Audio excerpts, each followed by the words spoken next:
Hi there. This is Chris Shepard with Uptown Syndication, and I'm excited to share an announcement. We just went full cycle on our first deal, and I am going to break down how everything went. So, this was our first syndication that we put together, and we got into contract in 2019, kind of late 2019, and we put together our PPM for $450,000, October 10th, 2019. There were a couple things that came up during the due diligence process. We found a down unit, and that essentially stopped us from being able to get traditional financing. So we had to do a bridge loan, and we ended up raising less because the bridge loan was a little bit of a higher loan to value.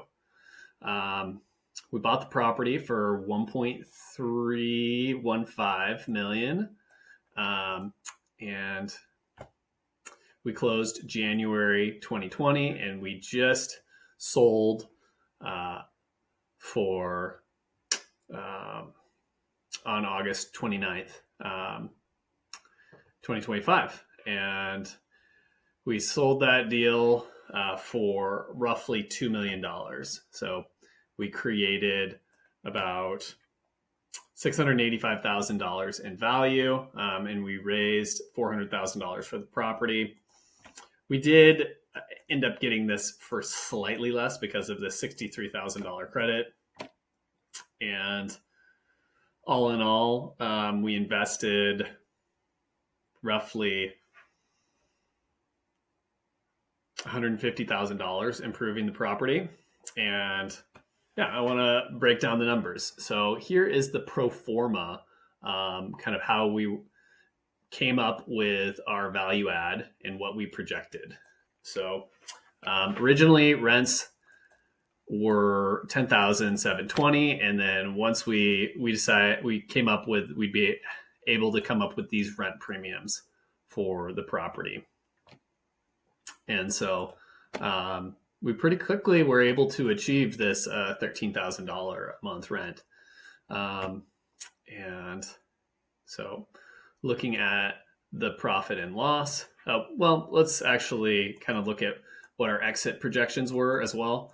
We projected an exit price of $1.834 million and an exit cap of 6.33.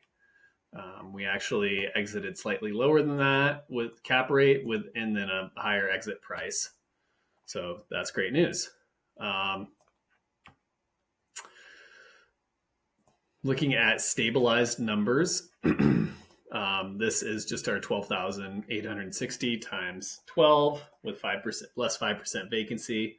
We assumed 15% vacancy in the first year, and this is utility income.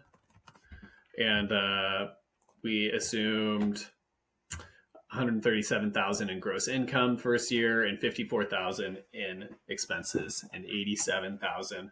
So we kind of were projecting to miss our 7% preferred return. I guess I should have mentioned that earlier, but all in all, pretty reasonable assumptions.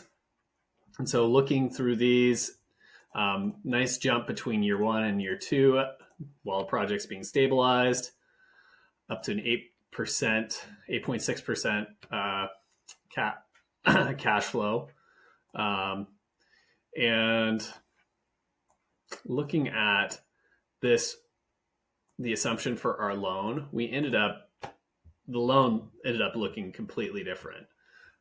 So these numbers are slightly different than what we actually achieved. And so if we look at what we actually achieved on the P&L, which is the important aspect of the deal, it's pretty interesting to take a look and see how close we did get. So in the next video, I will show you where we got to. So please join me for that.